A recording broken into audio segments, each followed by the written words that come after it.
Sob a proteção de Deus, declaro aberta a sessão ordinária desta primeira Câmara Civil do Tribunal de Justiça do Estado do Rio Grande do Norte, neste dia de 27 de agosto de 2024.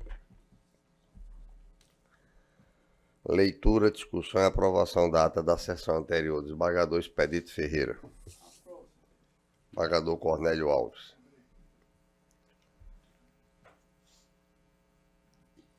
Cumprimentar a doutora Sayonara Café de Melo, 14ª Procuradora de Justiça, representante do Ministério Público nesta Câmara, que acompanhou as sessões durante este mês, pelo que propõe a moção de agradecimentos.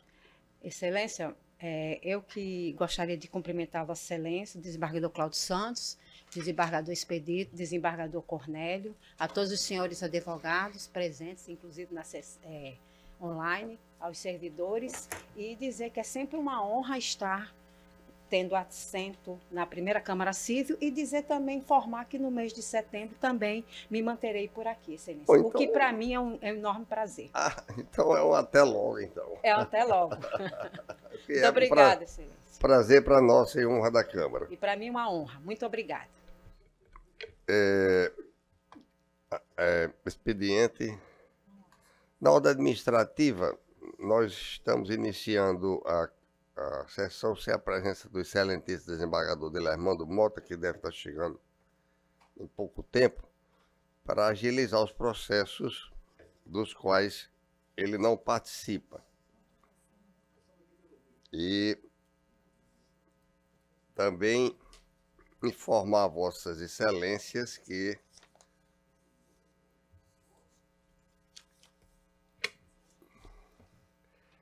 integrará. Doutora Sandra, por favor. Vamos entrar e sentar a bancada, por favor.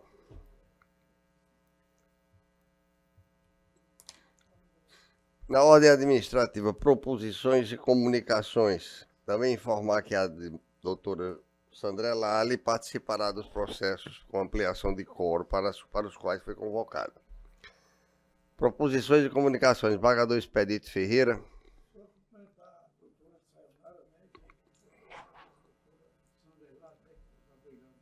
Desembargador Cornélio Alves. Todos e sem proposição. Doutora Sandra, proposições e comunicações. Pois não. Cumprimentar os advogados presentes e também dizer da presença do desembargador Delermando Mota.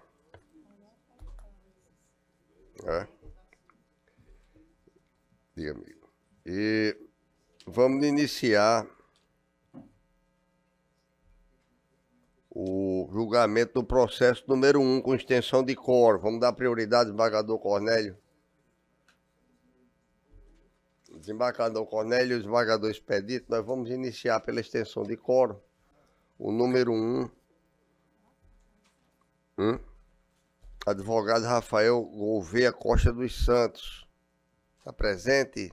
Bom dia, Excelência. Presente. Vossa Excelência tem a palavra por até 15 minutos, sempre fazendo uma convocação aos ilustres advogados, dentro do possível,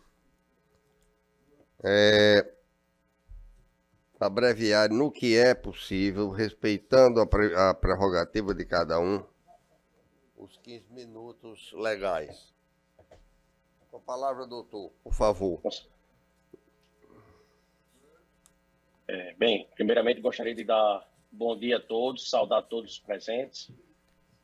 Vossa Excelência, presidente da primeira Câmara, doutor Cláudio Santos, doutor Cornélio Alves, doutor Expedito, doutora Sandra Lali, a ilustre representante do Ministério Público, doutora Sayonara, demais serventuários de justiça e colegas advogados. Bem, Excelência, esse processo, essa apelação civil já teve início de julgamento, a complicação de quórum. Eu gostaria de ressaltar aqui algumas particularidades desse caso, no qual se pleiteia a majoração da indenização por danos morais. E é o seguinte, Excelência. No primeiro dia de julgamento, Vossa Excelência, me perdoe se eu estiver equivocado, mas deixou entender que estava havendo uma certa particularidade entre a PIVIDA, que é o Plano de Saúde, e o Hospital Antônio Prudente.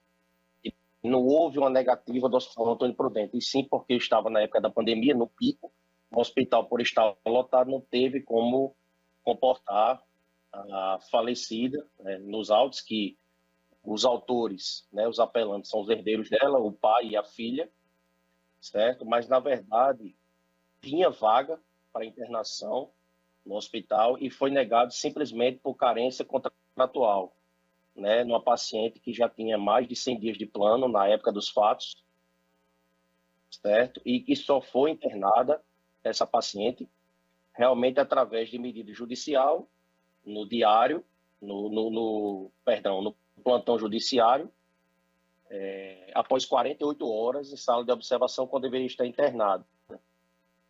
Então, o cerne da questão, Excelências, é o fato da paciente ter passado mais de 48 horas em sala de observação, enquanto deveria estar internada, e que isso foi constatado através de perícia médica nos autos, que evoluiu o quadro da paciente para o óbito, e que poderia, se ela tivesse sido internada desde o momento que foi requerido pelo médico, que poderia ter um desfecho positivo, ela poderia ter se salvado, poderia ter sobrevivido, certo? Porque o caso da paciente, desde o início, era um quadro gravíssimo. Ela já tinha 75% do pulmão comprometido, enfim, diversos problemas, e não foi atendido o pedido por carência contratual. Então, aqui é um claro caso de falha na prestação de serviço, que teve como resultado morte, certo?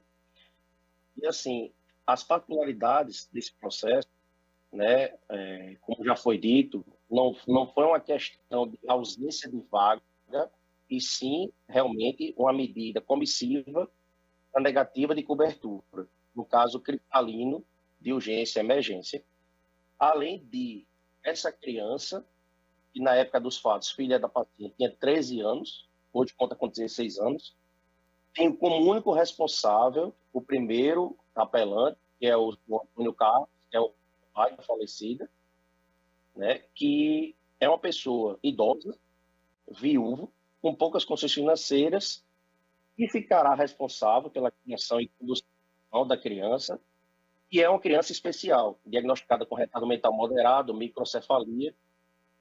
Então, por isso, dentre essas particularidades, a gente pleiteia efetivamente a majoração da indenização por danos morais.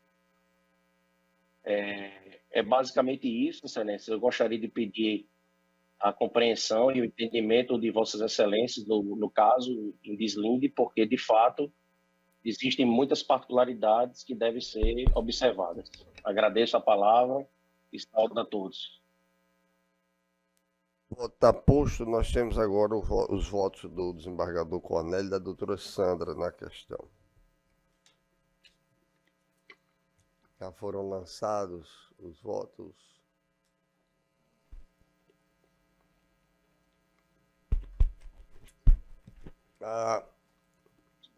Nós temos que verificar essa decisão, porque não dá para... Nós temos dois concordando parcialmente, dois concordando com o voto, um concordando com o voto do relator e outro não divergindo. Tá, como é que está? Questão de valores, né? Como é que está, Excelência? Eu sempre faço assim. Desembargador Cláudio Santos propõe 50. Normalmente a gente chega a um consenso. Se não conseguir chegar a um consenso... Vamos tentar, não é? Eu sempre faço assim. Qual é a divergência de valor de quem é? A divergência de Entre 50 e 75. Foi né? para 75. Na realidade, quem 100, apresentou, né? foi o desembargador Guilhermando, eu acho, né? Foi? Foi, Foi 75. E eu estou nos 75 também. Mas Vossa Excelência já está com a maioria, se eu não me engano aí. Então, eu adiro aos 75. Pronto. E fica por maioria. Ok. A senhora também. Portanto, Então fica unanimidade, desbardou expedito? por unanimidade, só fazendo a retificação no voto do Correto, relator. Certo. Na sequência, nós temos o 2. Camanô, doutor Arthur César Danta da Silva, está presente.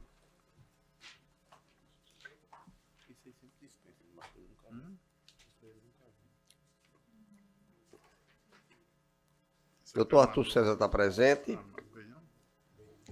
Então os votos serão lançados no 2, serão lançados no sistema. Excelência, bom dia. Relator desembargador Cláudio Santos. Excelência, bom dia. Bom dia, o senhor pode se identificar, por favor? Excelência, quem está falando é Arnaldo Lázaro, sou advogado. Eu estou com um processo pautado. Doutor, não pode interromper a sessão. O senhor tem que se dirigir pelo meio próprio à secretaria para que a secretária da sessão responda a Vossa Excelência. Ok? Nós estamos julgando com a defesa do horário. Mas a palavra está sendo negada por essa razão. Ok? Pode se dirigir pelo sistema à secretária que nós lhe atenderemos com o maior prazer. Obrigado. Doutor Arthur César não está presente, então os dois ficam julgados conforme vai constar do sistema. O 3, doutor Tiago Tostes. A doutora Sandra também participará. UP Brasil. Não presente, votado no sistema. O 4, desembargador Delermando Mota é o relator, doutor Cristiano Barros.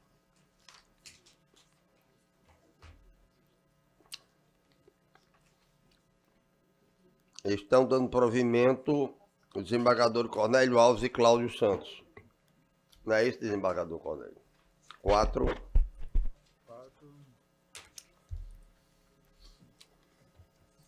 Estou discordando do relator. Não é? 4. É.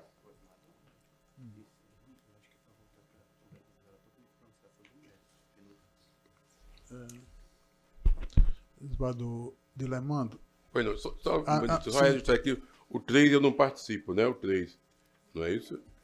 Não é? É o 3 ou... Não, Vossa Excelência votou divergente no 3. Não, só, desculpe, deve ser o 2 aqui. Nós estamos no 4. Desculpe, perdão. É o 2, desculpe, participe. É o 2 que eu não participo, é o 3, tudo bem? Vossa Excelência afirma suspeição? Não, é porque tem aqui, eu acho... quando eu estava de férias, então não participei do início de julgamento, esse 2, não é? O 2, aí por isso que eu não participo desse 2. Eu estava de férias e não participei do início de julgamento, o 2. Nós estamos com ampliação de quórum, doutor. Mas eu não participei do início de julgamento. Mas a ampliação de quórum, ela também não participou. Não por essa razão.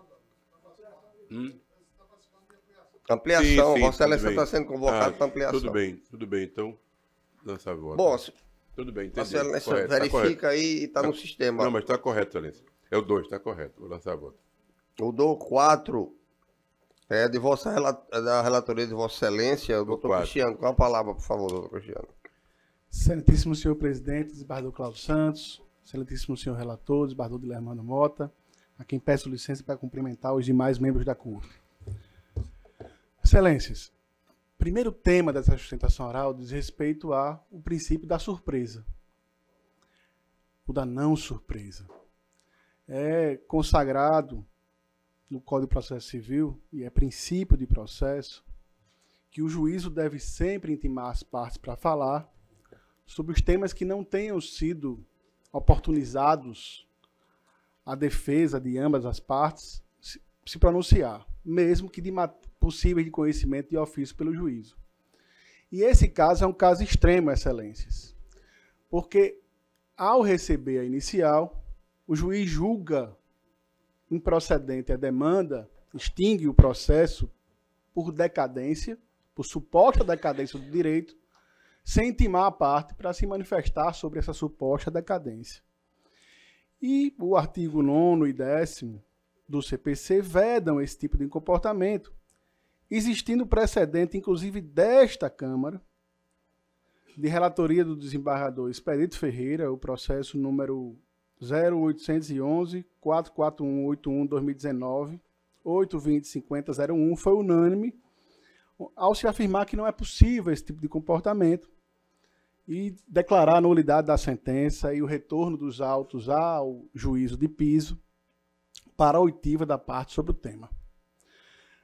Não bastasse essa questão que é até anterior à discussão de mérito, há ainda temas importantíssimos e caríssimos à segurança jurídica em discussão nesse processo. Primeiro, o juízo declarou a decadência fazendo uma analogia.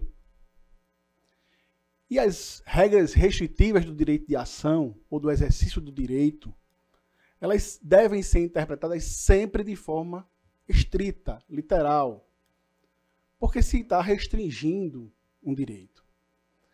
Não bastasse essa interpretação analógica, a nosso sentir, a sentida defesa da WT contra a legem, o juízo de piso ainda mal interpretou ou mal observou a disposição estatutária que ele utiliza para fazer a contagem do prazo decadencial. E qual é o fato que está em discussão? É o exercício do direito de preferência na compra de ações de uma grande empresa salineira, grande empresa na região e grande empresa nacionalmente. E o Estatuto, no artigo 16, diz que o sócio deve notificar o outro para, no prazo de 30 dias, exercer o direito de preferência. E que após 30 dias da notificação não exercido, decai o direito. Pois bem, não houve essa notificação. Não houve essa notificação escrita, formal, na forma do Estatuto. O que houve é que uma empresa em litígio, em grave litígio entre os sócios, se fez anotar em algum livro contábil essa suposta transferência de cotas sem qualquer comunicação aos outros sócios. E o juízo esquece o estatuto da empresa, que exige a forma, e o lê só parcialmente. E diz, tinha que ter exercido o direito de preferência no prazo de 30 dias, como diz o artigo 16. Mas o mesmo artigo 16 diz que esse exercício é a partir da notificação escrita. E esse prazo é a partir da notificação escrita. E aí, separando o que não se separa, o juiz diz, mas o prazo, eu conto o prazo, esse prazo, a partir do registro na contabilidade da empresa, no livro contábil que está lá, que foi tal data. Então vejam vossas excelências. Em contrariedade ao princípio da não surpresa, o juiz declara a decadência.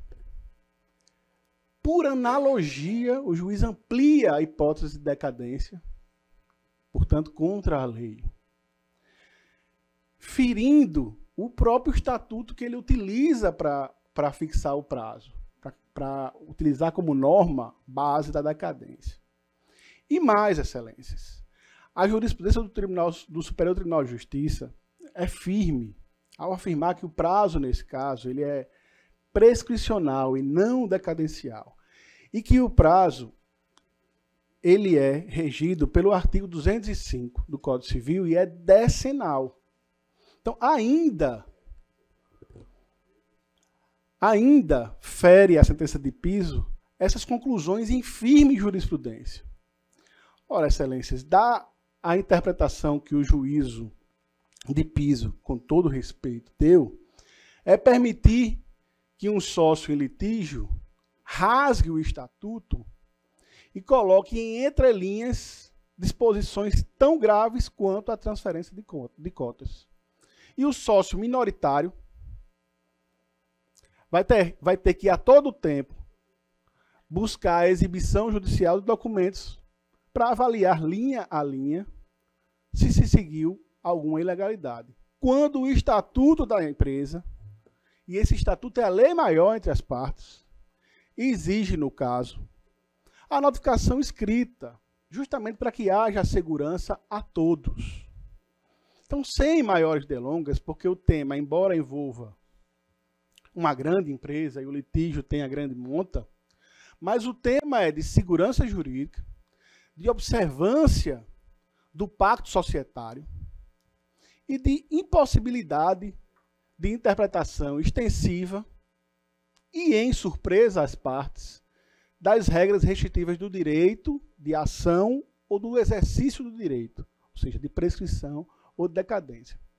Então, por tais razões, e firme que o Estado juiz devolverá, ainda que em menor extensão do pedido de apelação, o processo à instância de piso, para que se decida tudo que está em discussão no processo de forma amadurecida, não de forma assodada e apressada, mas fazendo-se toda a instrução probatória, em que se possa até voltar a essa discussão sobre prescrição ou decadência na sentença de mérito, mas após a instrução, após esclarecido tudo o que ocorreu ou que está ocorrendo na empresa. Então, por essas razões, firme nesse propósito, é que requer o conhecimento e o provimento do apelo. O relator.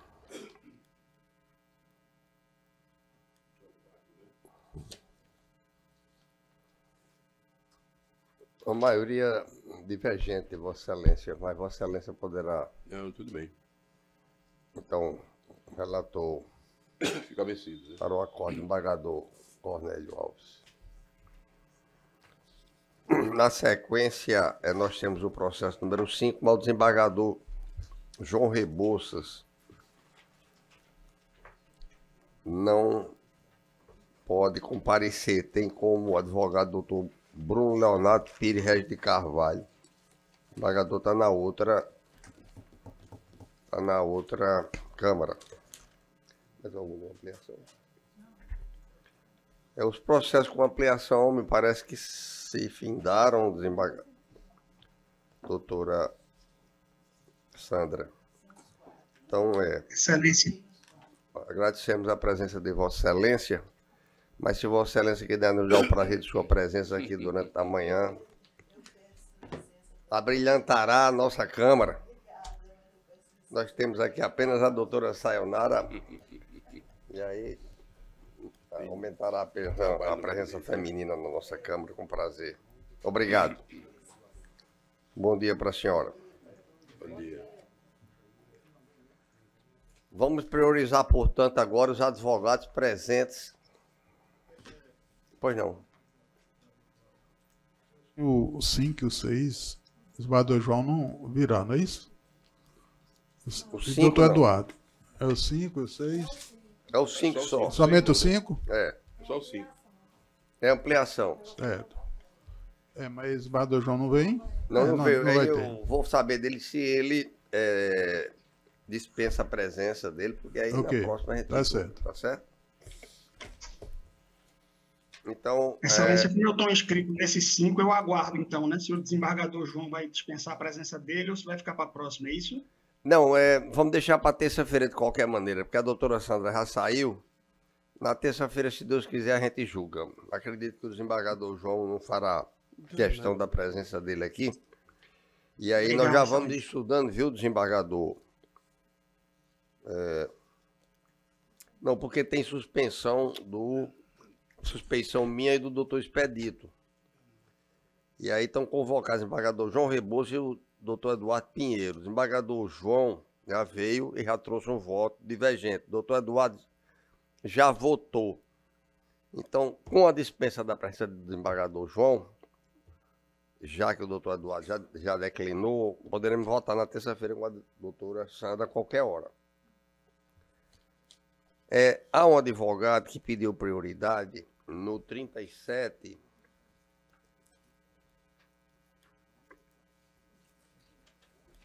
O 37 é da relatoria do doutor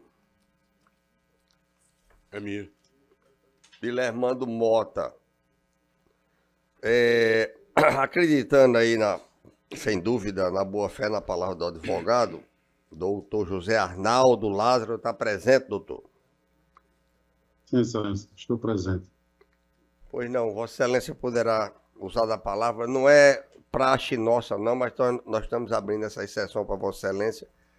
Aqui Vossa Excelência tem um compromisso agora, 9 horas. Portanto, com a palavra até 15 minutos. Obrigado, Excelência, pela atenção. De fato, tem uma sustentação agora no PRT também. Eu até coloco a questão, se o nobre relator quiser antecipar em parte o relatório e decisão, talvez nem precise da sustentação. Nós não temos relatório, Relatório, a gente não relatório. leu o relatório, doutor. Vamos O relatório logo para a tá nos autos, sustentação. Em seguida, Ok, para a Excelência. decisão. Ok, Excelência.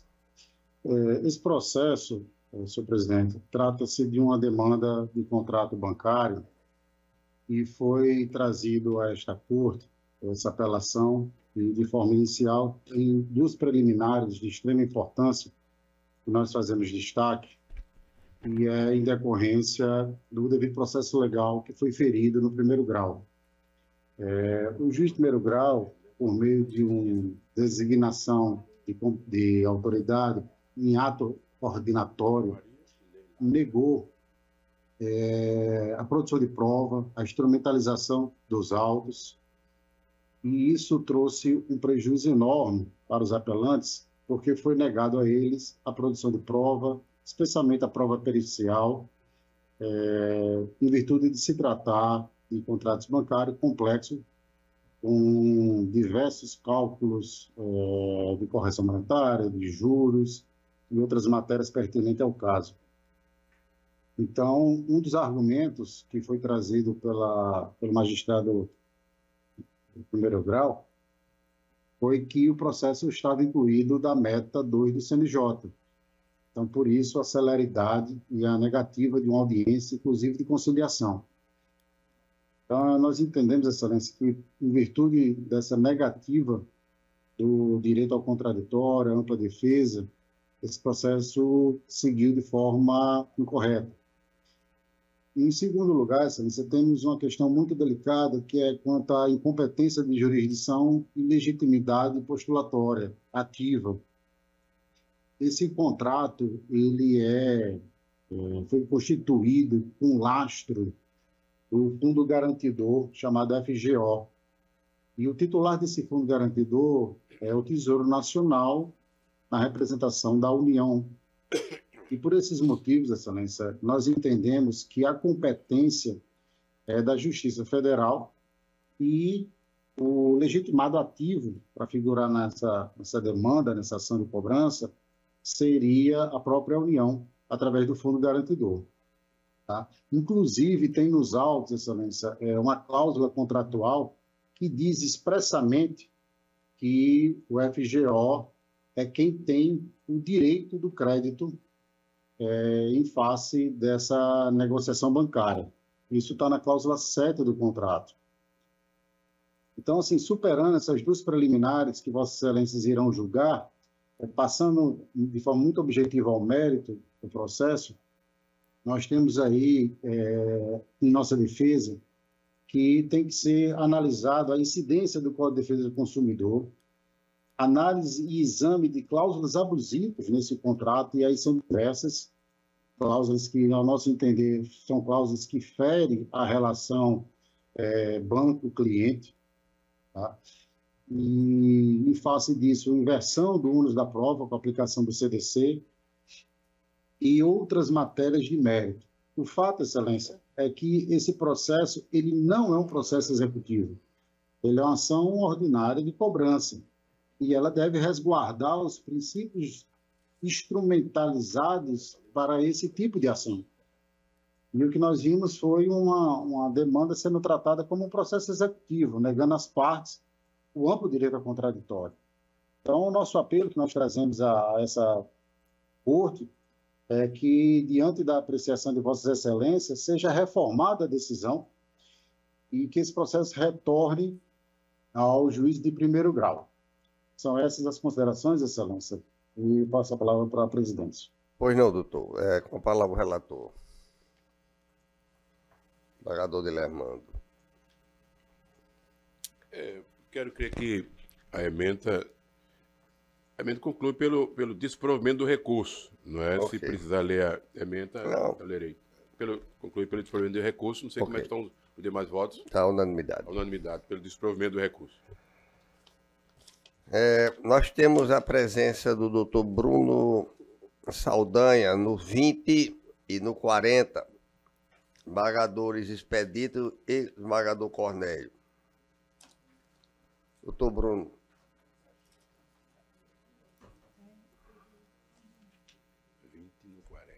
A agravante é Unimed, portanto, está escrito aqui, doutora Fernanda. Bom dia, doutora. A palavra aí, com o seu grande poder de síntese.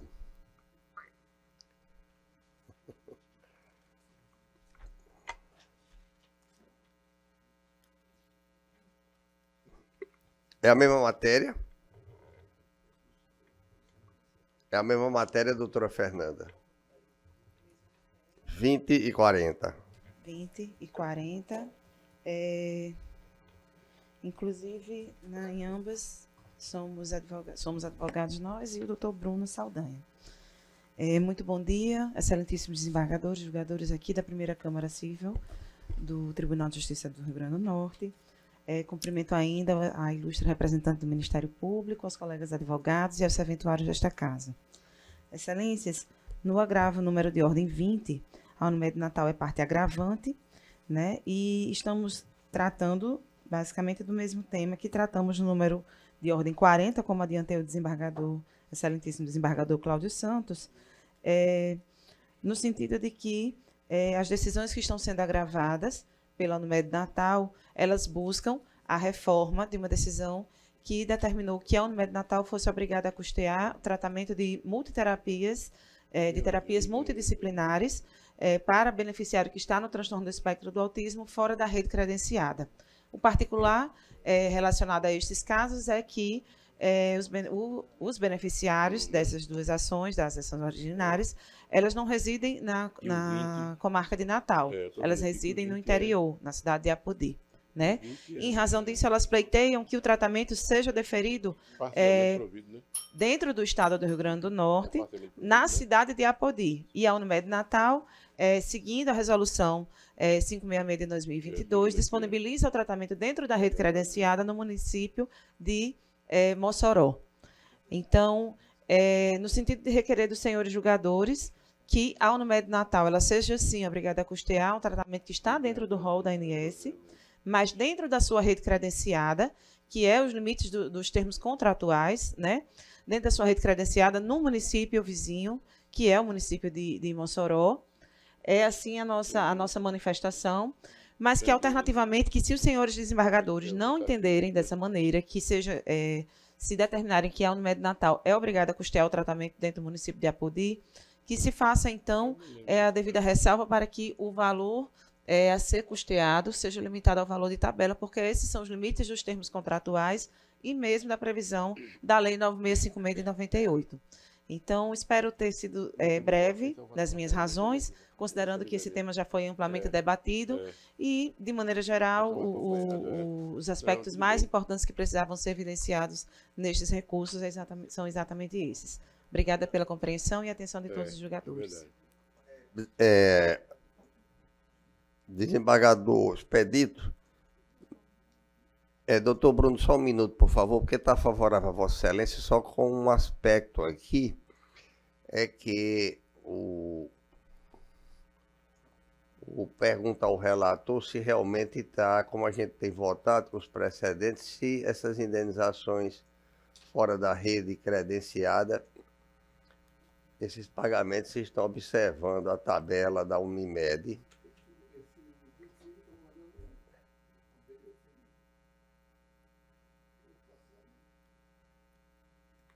Agora o desembargador Cornélio.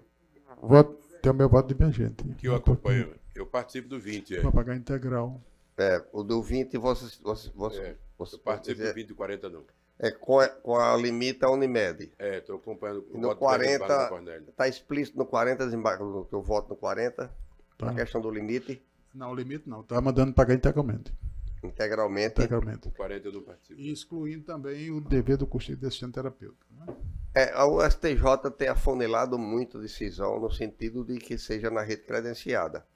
Mas lá não, em Apoder não tem, né? Bem? Em Apoder não tem.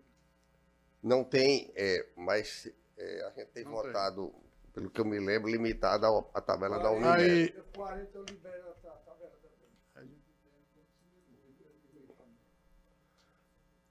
Doutor Bruno, a decisão está unânime em 2 processos dessas questões. Mas Vossa Excelência poderá, claro. Senhor presidente, eu vou insistir na sustentação. É verdade, mas se não existe, tem que discutir a total. Por favor, vamos lá. Sim, perfeito. Perfeito, No 20? No 20, a divergência do Barra Cornélio eu acompanho. Na tabela. O 20 é o desembargador Expedito, o relator. Pelo que eu entendi, ele está votando pela tabela e os vogais são divergentes. Então fica desprovido por maioria. E o 40, o senhor... E aí como é que... O 20 está unanimidade. O 40 eu não participo. que você está certo, eu noticiei a perda do objeto. Bom, vamos... Vossa Excelência vai falar? Não, se o Está aberta, está aberta. Se o resultado for favorável integralmente, que não haja o custeio limitado ao valor da tabela, senhor presidente. Está sendo. Não há que se falar em sustentação. Né? Não, tem outros tantos processos para serem julgados. A prerrogativa é de Vossa Excelência. Agradeço e bom dia a todos. O 27, desembargador Expedito, é só prioridade, não é? Já foi julgado. O 27 tem um pedido de vista meu, né? 27? 27. Não que eu saiba, não que eu saiba. Ah? 27 tem um pedido de vista. Peraí. 27 tem um pedido de vista meu. 27 está pedindo apenas prioridade. Não há sustentação.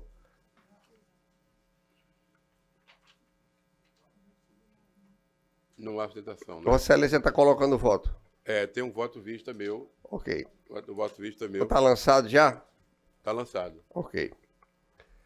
Na sequência, nós estamos tratando das defesas orais. O 8, doutora Marcela. Melhor.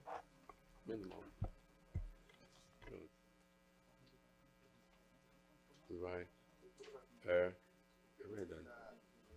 Doutora Marcela, bom dia. O que está constando, doutora Marcela, aqui no 8, é que não se trata de tutela de urgência ou evidência, portanto, conforme o Código de Processo Civil, não cabe sustentação oral. A decisão de primeiro grau, não é isso? Mas a decisão...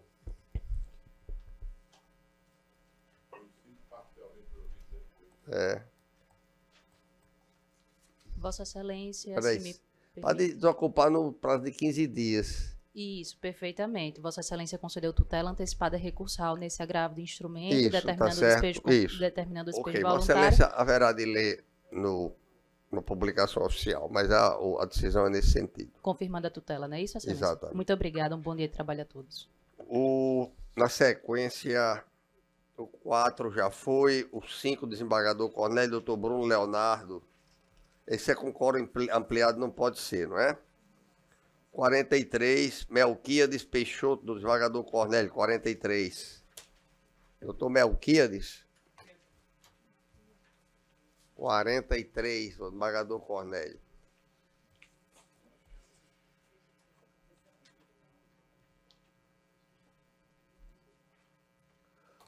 Vossa Excelência fala por... Tem algum processo seu, doutora? Ela está querendo falar.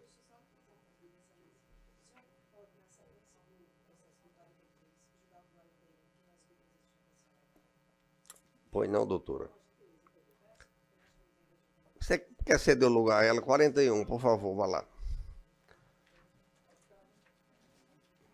41 para a doutora Fernanda. É Unimed e Niquelândia Lopes de Melo Silva, desembargador Cornélio é o relator. 41. Muito bem. Reitero todos os cumprimentos e saudações já realizados. No agravo número de ordem 41, que é o número de Natal e parte agravante, nós estamos buscando a reforma da decisão de primeiro grau. Está sendo reformada, doutora. Sendo reformada? Tá. Muito bem. Então, dispensa a sustentação. Agradeço a gentileza. 43, pois não, doutora. 43, doutor Melquiades, vamos lá.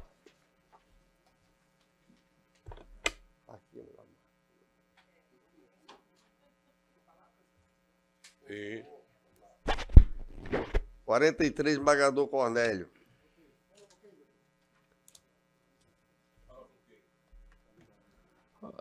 Como? Pelo apelante, Antônio Nascimento Roseno.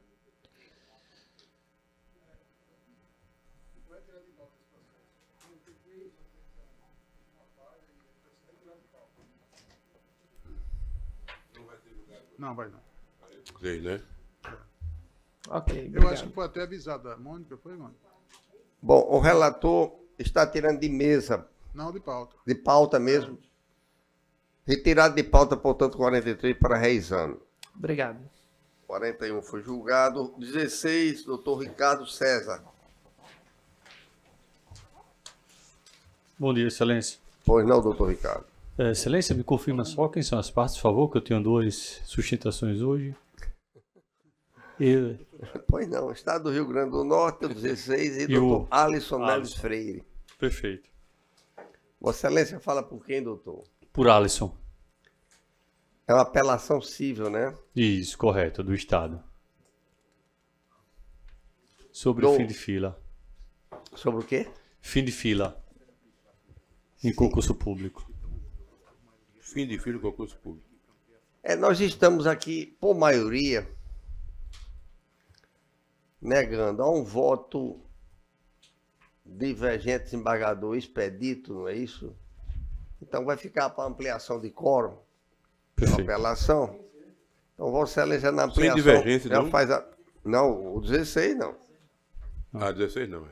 Vai estar aqui. Agradeço, eu faço a sustentação na ampliação. Na ampliação. Obrigado. 31, desembargador Expedito também com o doutor Ricardo César. 31. Eu falo pela senhora Maria Laí, que também é apelada. Sem embargo a execução, né? Isso, correto.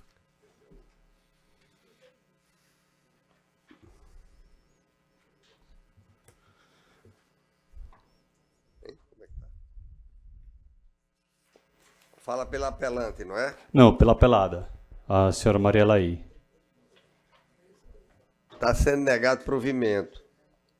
Agradeço, Excelência. Tenha um bom dia. Ok. Mais alguém em sala presencialmente inscrito para defesa oral? Se não, vamos passar agora para a sala virtual.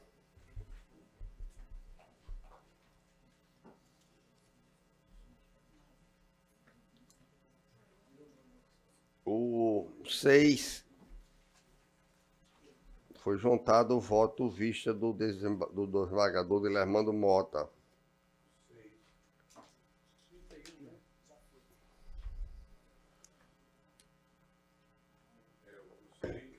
Bom, não tem mais defesa, depois vai se ver lá, né? O 7, doutor Oliver Ítalo Barreto de Oliveira, doutor Pedro Sotero Bacelar, da minha relatoria. Cabe sustentação. Bom dia, Excelências. Estou representando a Unimed em substituição do doutor Pedro. Pois não, doutor. Tem 2 sustentações. Doutor Pedro Sotero Bacelar vai fazer a sustentação? Não, vou fazer as 2, Excelências, que é o 7 e o 12 da pauta. Nós estamos no 7, exatamente isso. Pronto. Com a palavra, doutor Oliver, por favor.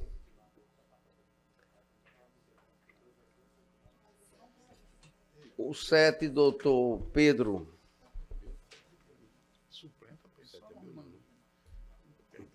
Pois não.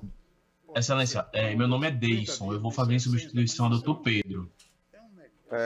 Normalmente, os advogados estão avisados, por favor, para dizer o nome completo e a OAB, para ficar registrado. Certo, excelência, perdão. Pois não, doutor. Meu nome é Deison Santos de Oliveira Rodrigues Nunes, OABPE 46546. Pois não. Posso Aqui, iniciar, doutor, excelência? esse processo, estou só avisando a Vossa Excelência que nós estamos julgando com os precedentes, mandando fazer dentro da rede credenciada. Mas Vossa Excelência fica à vontade. Certo. Com relação aos materiais, excelência, foram excluídos ou não?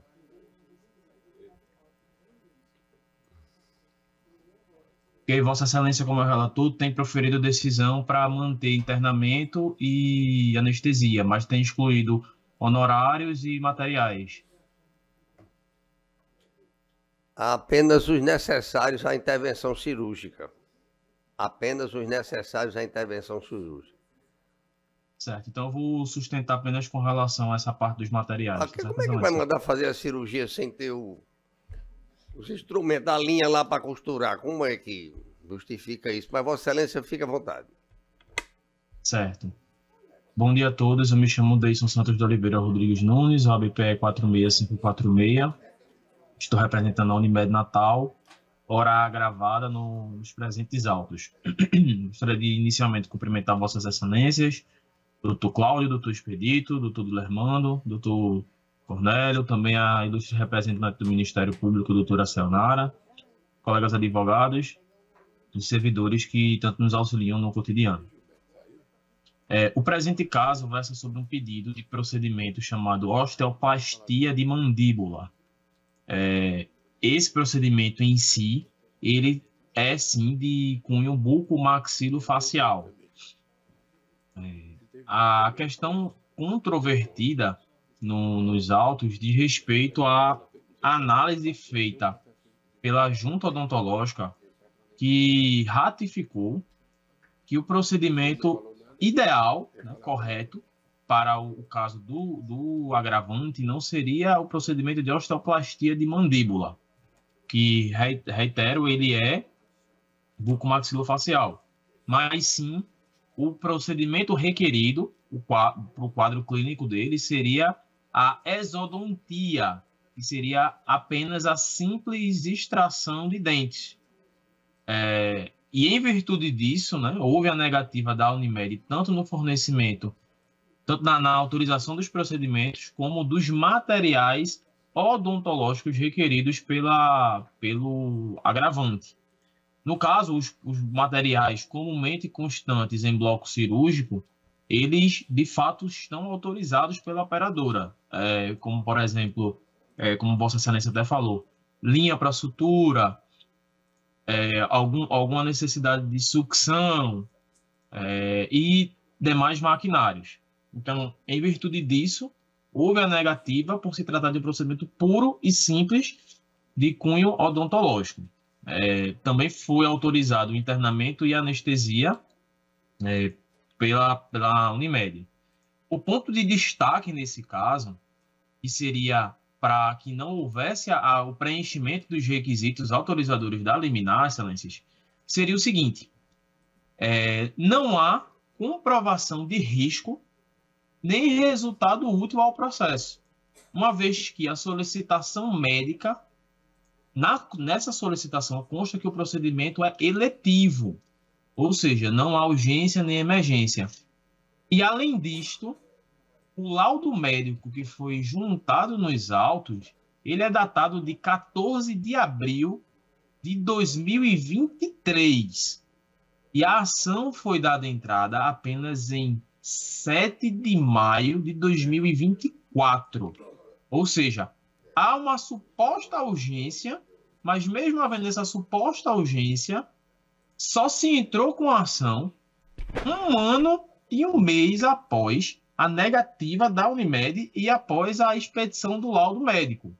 Então, diante disso, a gente ressalta a ausência de urgência nesse presente caso, ressaltando a ausência de dano também. Por fim, para encurtar, excelências, a operadora, como em todos os casos que a gente vem sustentando, entende pela necessidade de perícia, uma vez que há uma latente clara divergência entre a auditoria bucomaxilofacial da operadora, por meio do seu médico particular, evidentemente, que há concordância da junta odontológica, por meio de um terceiro imparcial, com o médico, o dentista, melhor dizendo, que assiste à parte agravante. Então, havendo essa divergência, o STJ já tem recentes julgados no sentido de que a perícia é o melhor meio de dirimir essa divergência, essa controvérsia, de forma mais imparcial, de forma mais justa. Então, é nesses termos, excelências, que pedimos que haja o desprovimento do presente agravo do instrumento e, alternativamente, sejam excluídos a obrigação de custeio dos materiais odontológicos, aqueles que não são cobertos pelo plano contratualmente, e os honorários de cirurgião fora da rede credenciada. Muito obrigado, excelência. Pois não.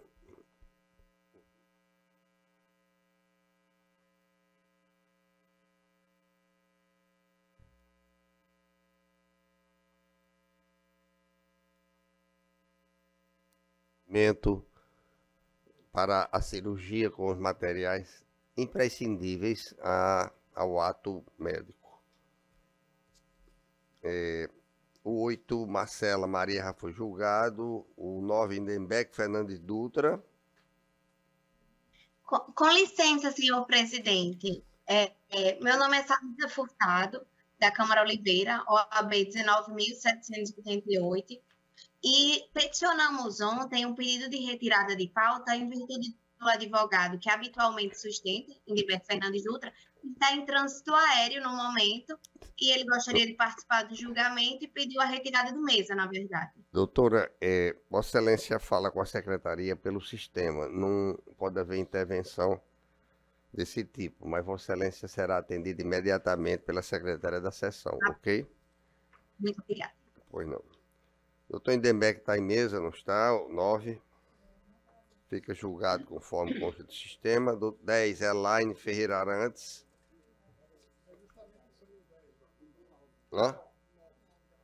Bom dia, excelência.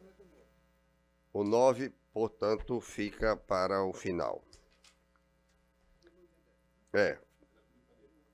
Mas precisa de uma comunicação prévia, né? Não pode estar aqui toda a vida adivinhando isso.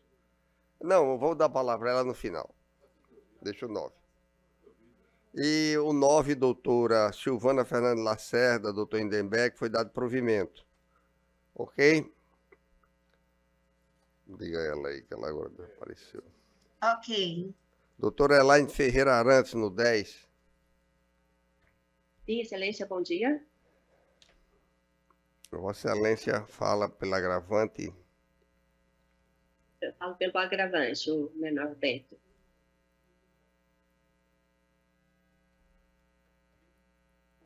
Posso começar?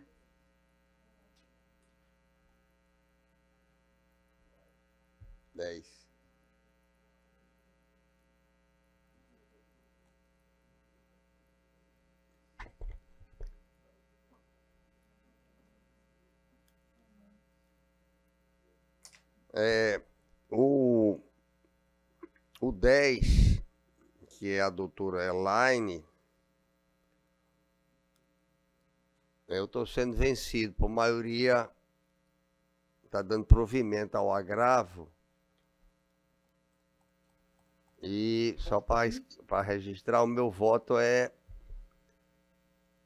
afastando a obrigatoriedade de custeio do assistente terapêutico, do tratamento pelos médicos Bobas Pediasuite, que nesse ATAP, uma vez que além de não constar do rol da ANS, ainda é reconhecido como método experimental. Agora, o voto divergente do desembargador Expedito Ferreira, eu não sei em que termo, porque não está constando do sistema. Mas o assistente terapêutico nós não damos, né?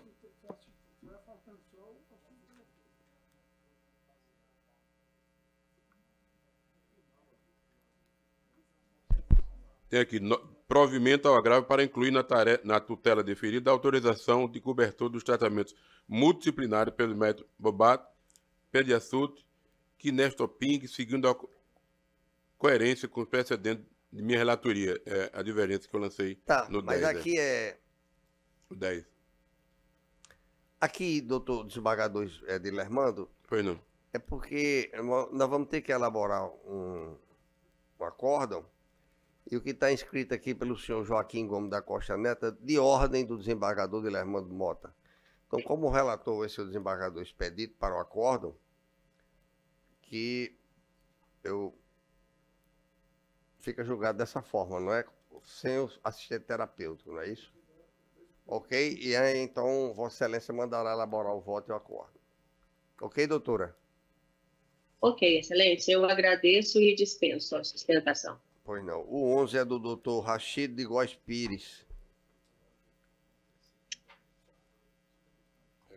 O 12 foi o doutor Pedro Bacelar. Doutor Pedro Bacelar no 12. Presente, excelência. Deison Santos de Oliveira Rodrigues Nunes, novamente. Pois não, doutor. Vossa Excelência já está com o nome registrado. Perfeito. Posso iniciar, excelência? A Unimed é apelante? A Unimed é apelante, excelência. Pois não, doutor. Renovo os votos de estima e saúdo todos novamente. O presente caso ele diverge um pouco do caso anterior que realizei a sustentação oral. Sobretudo por, no presente caso, haver o pedido e a concessão em juízo de primeiro grau pela chamada prótese customizada da Custom Life.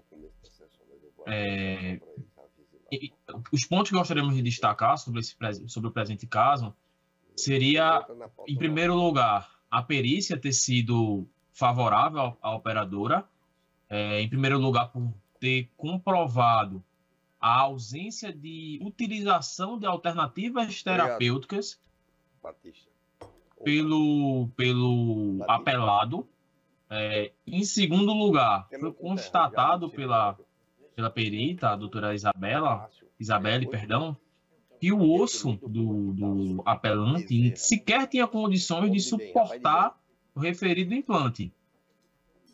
E foi dito pela perita que a única utilização de alternativa terapêutica pelo apelante foi de uma prótese removível. E o problema dessa prótese, que foi o que ele alegou ter causado dor, etc., era que a prótese estava folgada.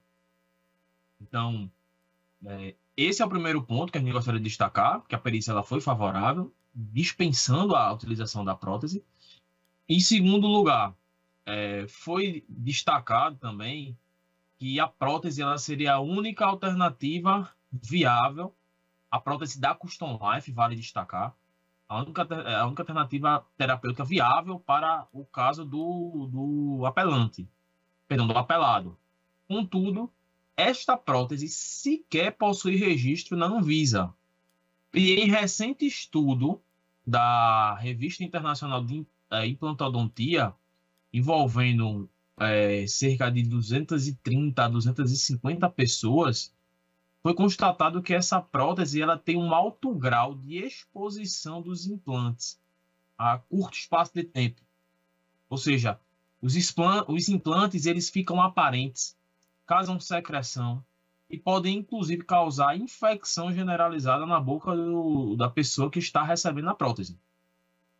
E esses são os pontos sumários referente ao presente recurso.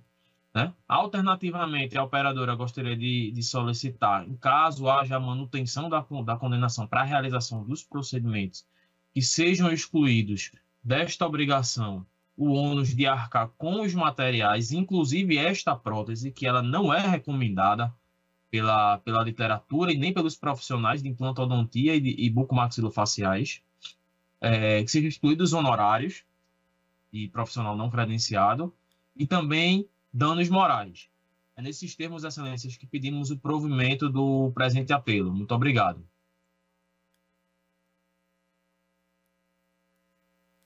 É um provimento do 12.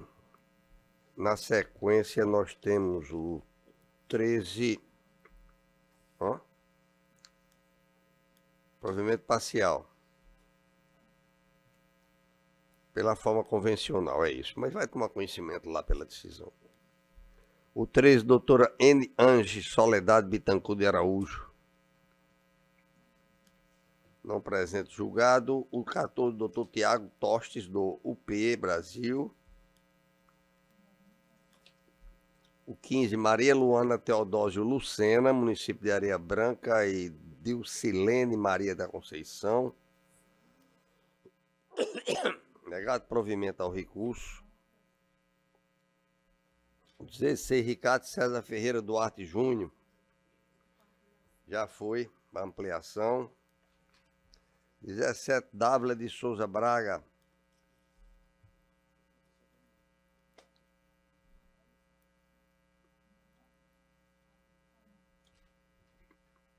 Doutora Gleice Alves da Silva.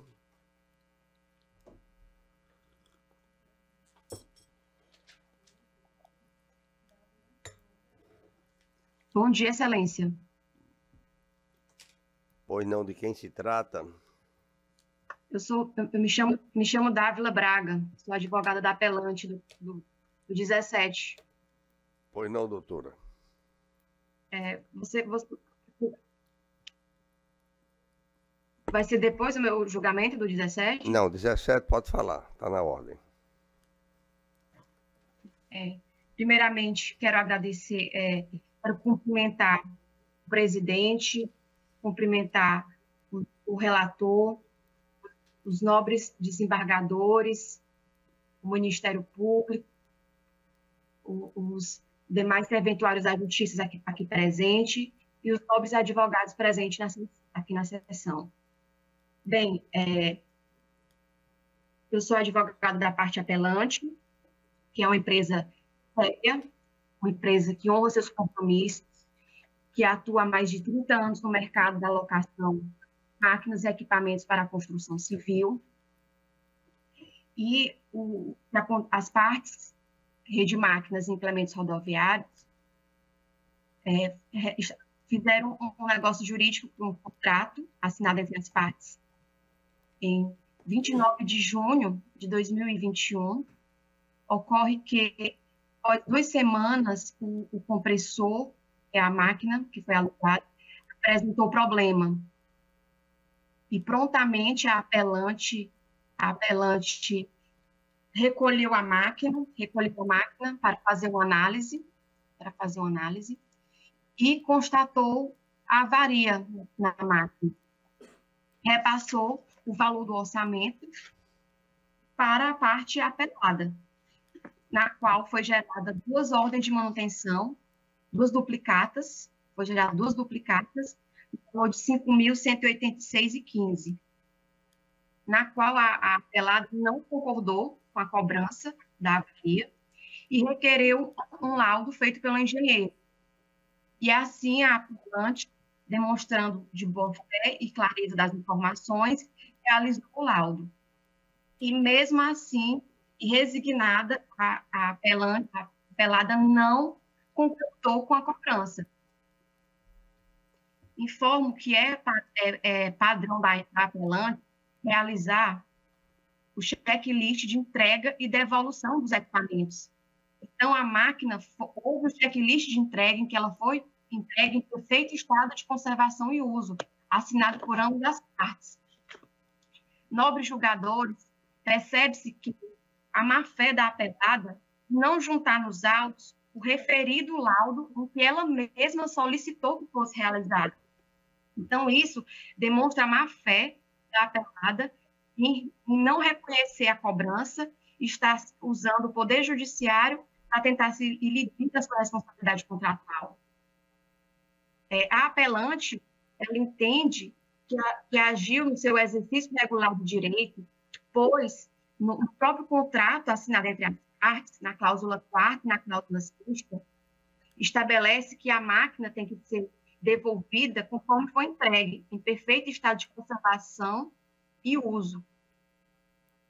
E na cláusula da responsabilidade, que é a cláusula 6ª, fala que tem que, caso de avaria, de algum problema que aconteça com a máquina, é gerado a ordem de manutenção do serviço feito na máquina. É assim e assim também pelo Código Civil, pelo artigo do 5694, que o locatário ele tem que restituir a coisa de locação no mesmo estado que recebeu. O fato não ocorreu, o apelante não recebeu o seu bem imóvel da mesma forma que encontrou. Então, a cobrança é devida e é justa. Então, pugna-se aqui pela reforma da sentença, pois na sentença, dobre sentença, houve a condenação em danos morais. Ocorre que a parte apelada não juntou nos autos que teve algum prejuízo financeiro. Ela não juntou nos autos que passou por algum evento humilhante. Ela não comprovou nos autos que teve contratos rescindidos. Não comprovou que teve prejuízo financeiro, que deixou de captar novos clientes. Então, o dano moral se faz ausente, pois não houve essa comprovação de prejuízo financeiro. Então, a apelante entende que não é justa a condenação em danos morais. Em relação à condenação em honorários e custas, conforme já foi exposto, relatado aqui, não merece prosperar, pois a cobrança é devida, a apelante agiu no exercício regular do seu direito. Em relação aos pedidos, peço aqui a anulação de sentença, nos danos morais, nos honorários, e caso nobres julgadores, se não for esse o entendimento dos nobres julgadores, peço-lhes de forma cordial que nos conceda a redução do quanto indenizatório dos danos morais, pelo princípio da proporcionalidade, pelo princípio da razoabilidade. Conforme já foi narrado, não houve a comprovação de nenhum dano patrimonial gerado pela negativação. Obrigada pela atenção. Não tem mais ainda. São meus pedidos. Ok, doutora. Aqui está não provido o recurso. O 18, doutora Gleice Alves da Silva. Excelência. Vossa Excelência fala por quem, doutora? Dávila, 17. Isso aí já foi julgado, doutora. Foi julgado e negado provimento. Foi negado provimento, né?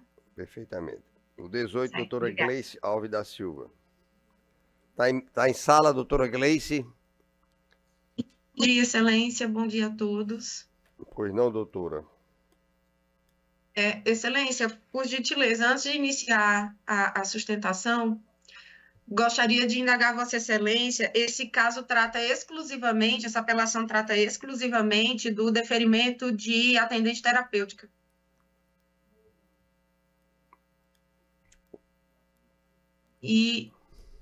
Sim, pois não? Me ouvem? Sim, claro. O que é que a senhora quer saber? Gostaria de saber se já existe voto registrado nos autos da apelação, para saber se prossigo ou não com a sustentação. Não, a gente não concede assistente terapêutico, doutora. Ok, Excelência. Então, neste caso, vou dispensar a sustentação. Pois não. 19, Letícia Obrigada. Abreu Borges. Oi, Excelência, bom dia. 19, Vossa Excelência fala por quem, doutora? Pelo Bradesco? Pela Mapre Vida. Bradesco, Mapre Vida S.A. Pelados? Isso. Pois não, doutora. Bom dia a todos. Eu vou tentar ser bastante breve e sucinta na minha fala. Fique à vontade, doutora. Trata-se de uma sentença improcedente, Excelência, na qual a parte autora interpôs a apelação e contra-razões foram apresentadas pela Mapre Vida.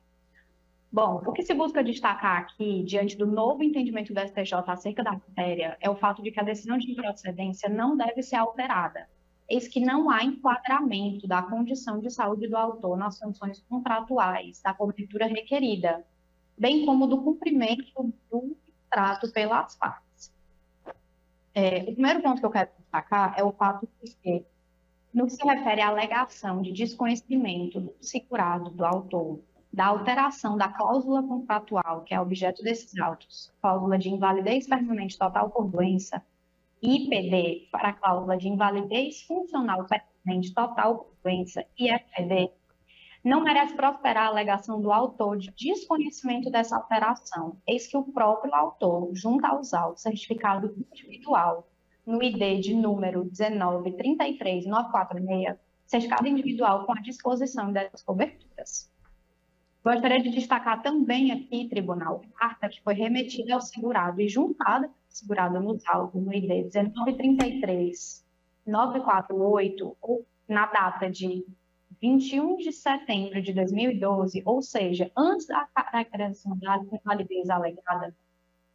Essa carta foi emitida pela FHE, que é a instituição estipulante da pólice de seguro.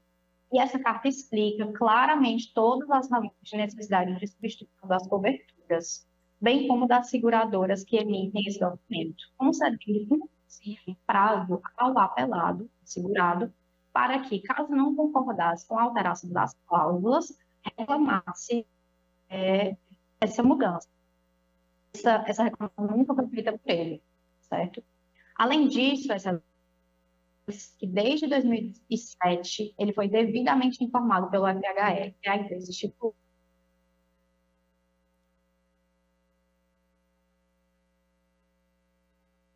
Nós estamos... Travou.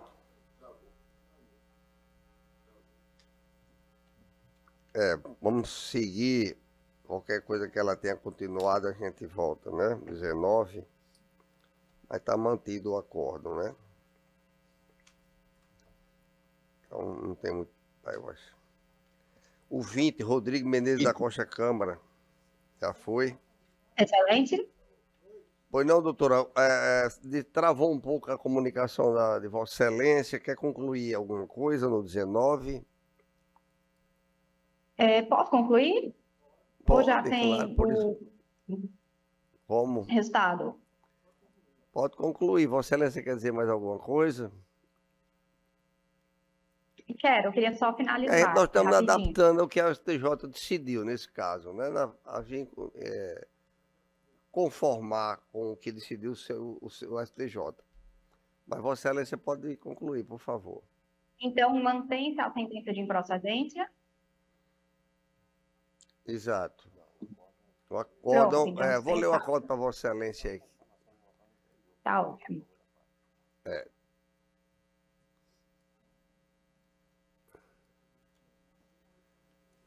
Processo enviado pela Vice-Presidência para juízo de conformação consoante a tese 1112, firmada pelo STJ em sede de recurso repetitivo. Contrato de seguro de vida em grupo, ausência de comunicação pela seguradora acerca da alteração da cobertura, violação ao dever de informação esculpido no artigo 6º, inciso 3 do CDC, responsabilidade solidária das co-seguradas. Situação dos autos que não impõe incidência do que foi estabelecido no tema fixado pelo STJ.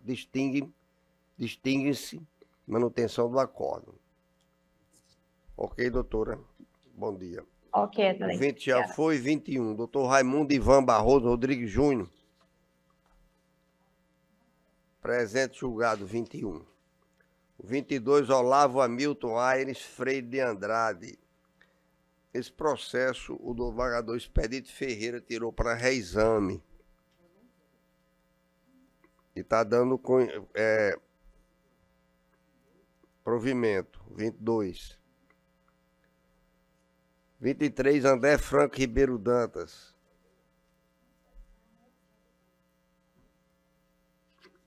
23, julgado. O 24, Mozart Souza dos Santos. AS Fomento Mercantil. Bom dia, Excelência. 24 é da relatoria do desembargador Expedito Ferreira.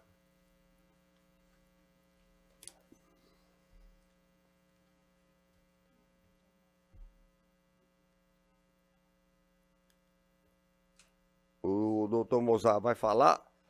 Sim, Excelência.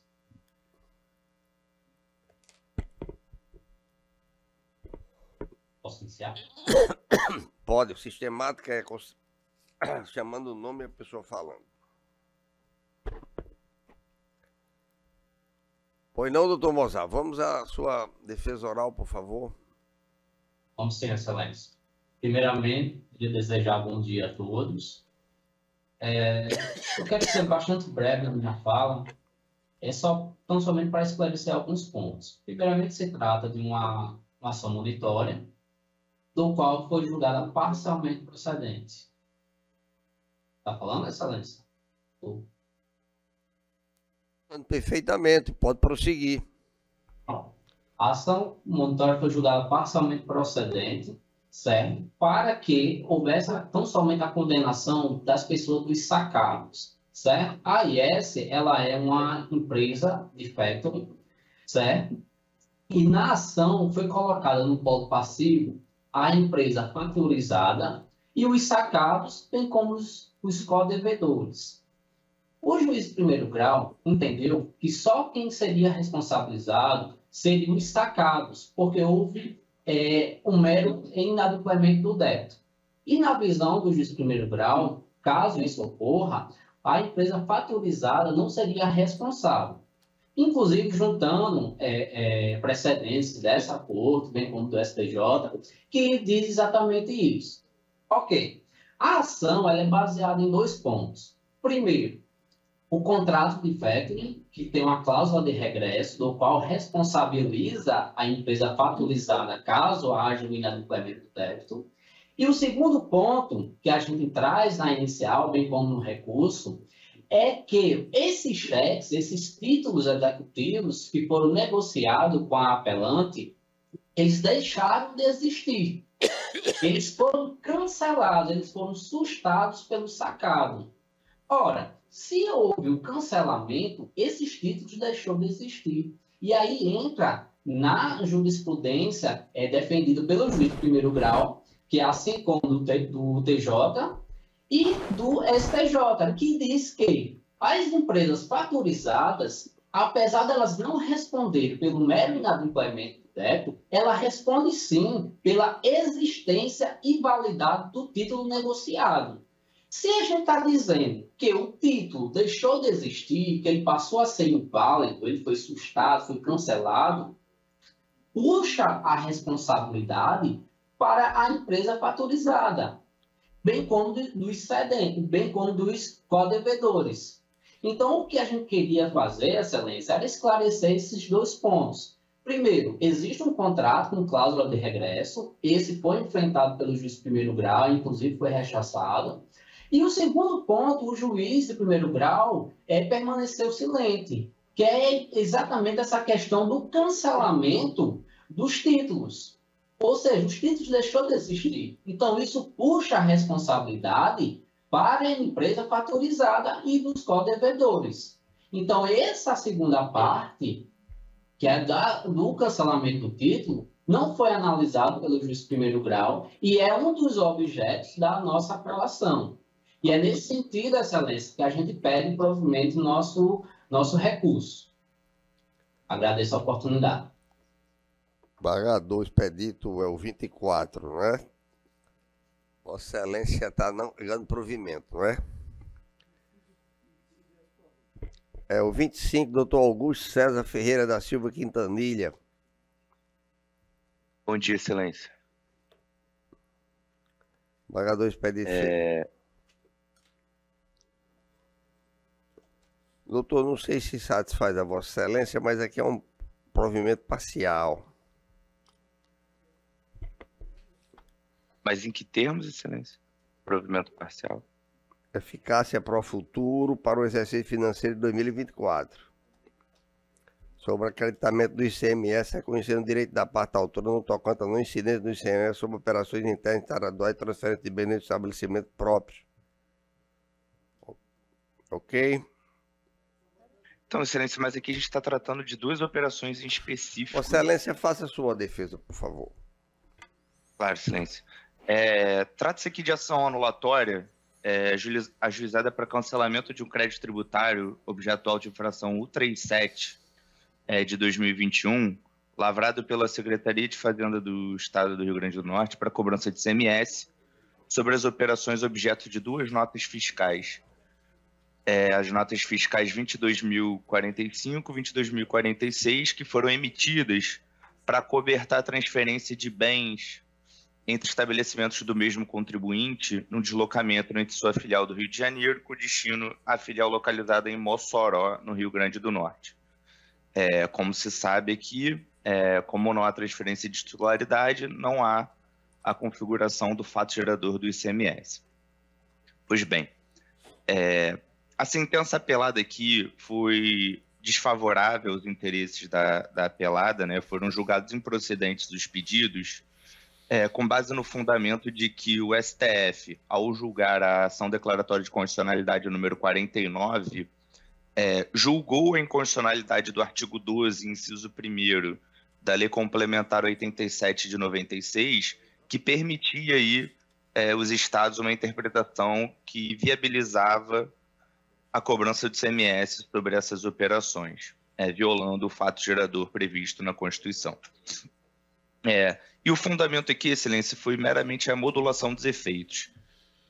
Ao julgar a ADC 49, o STF modulou os efeitos para a partir do exercício financeiro de 2024, tendo ressalvado os processos administrativos e judiciais pendentes de julgamento no momento da decisão de mérito, da publicação da ata do julgamento de mérito, que ocorreu no dia 29 de abril de 2021. Por isso, tendo a presente ação anulatória sido ajuizada após esse marco, né, somente no dia 15 de julho de 2022, o feito foi julgado improcedente.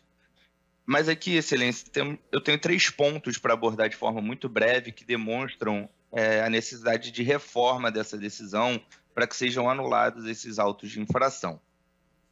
O primeiro deles os casos aqui estão dentro, sim, da ressalva da modulação, pois ambas as notas, né, foram objeto de um processo de fiscalização que culminou na lavratura de um auto de infração em 23 de março de 2021, 1 mês e 6 dias antes do julgamento da ADC e do marco temporal fixado pelo STF ao ressalvar algumas ações na modulação de efeitos.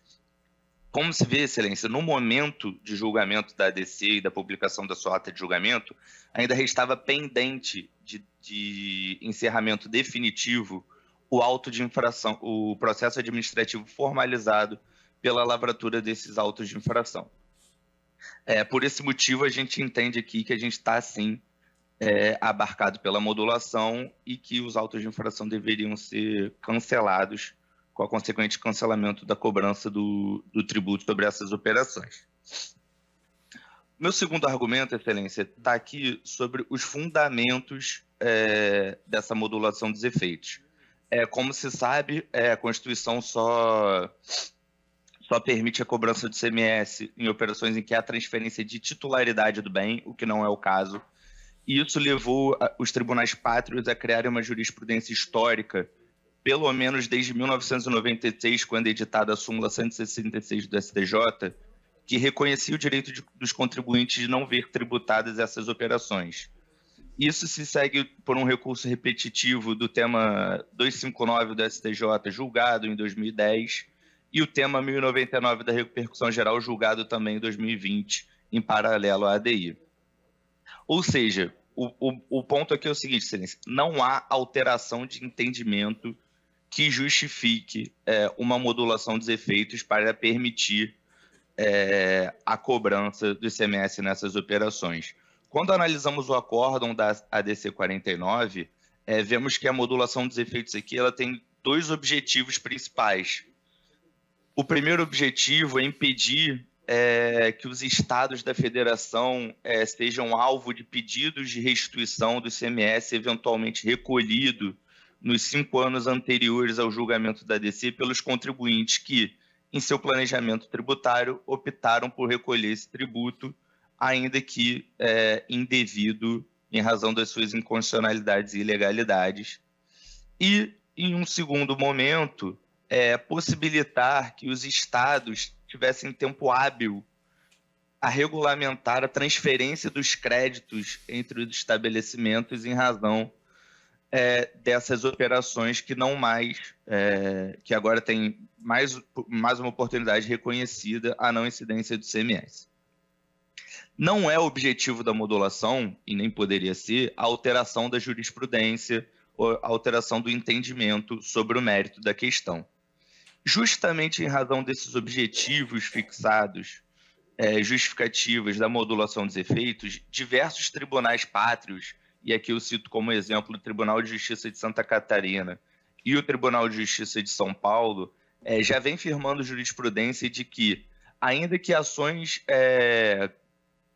anti-exacionais aqui, ações anulatórias ou embargos de execução, até mandados de segurança que foram aí ajuizados e propostos após o marco da modulação dos efeitos para discutir débitos pretéritos, não se enquadram nessa postergação dos efeitos até o exercício de 2024, estão abarcados por essa modulação justamente em razão dela não ter como fundamento a alteração de jurisprudência, apenas para resguardar aqui o direito do Estado de não restituir o ICMS recolhido e possibilitar essa regulamentação em tempo hábil. Então, com base nesses argumentos, Excelência, primeiro, pelo meu processo administrativo que ensejou em razão do trânsito em julgado, no encerramento desfavorável em a esfera administrativa, o ajuizamento dessa ação anulatória, que tem que ser aqui entendida como mera continuação do processo administrativo que é anterior ao marco, por esse primeiro motivo. Pelo segundo motivo,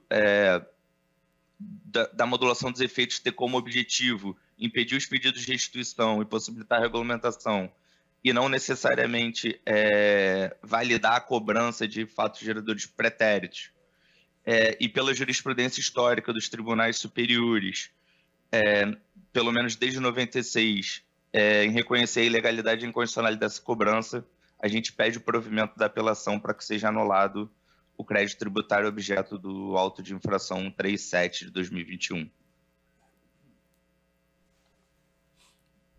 O processo 25 está com voto divergente.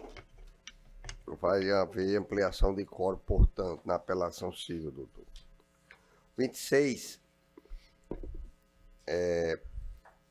doutora N. Ange Soledade Bittencourt de Araújo. Excelência, uma dúvida. O julgamento antecipado, o julgamento ampliado é hoje? Não. Ele vai ficar para ampliação do quórum, vai constar da intimação para a próxima sessão. Tá bom, Excelência, obrigado. O 27 já o desembargador já colocou o voto divergente, não é isso, desembargador? Vai ter ampliação de quórum. 28, Kênia Alves Rosado. Não presente. Doutor Marlon Gonçalves Sanches, no 29, da relatoria do desembargador expedito. Senhor presidente, doutor Luiz Antônio Alves, do lugar do doutor Marlon.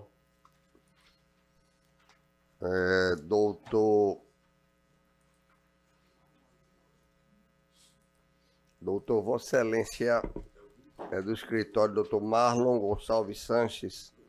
Exatamente, publicações do doutor Nelson Monteiro. OAB. 150-366, senhor presidente. OAB RJ. RJ. Pois não, doutor. O desembargador expedito é o relator do 29. Excelência, agradecendo a oportunidade, desejando a todos um bom dia.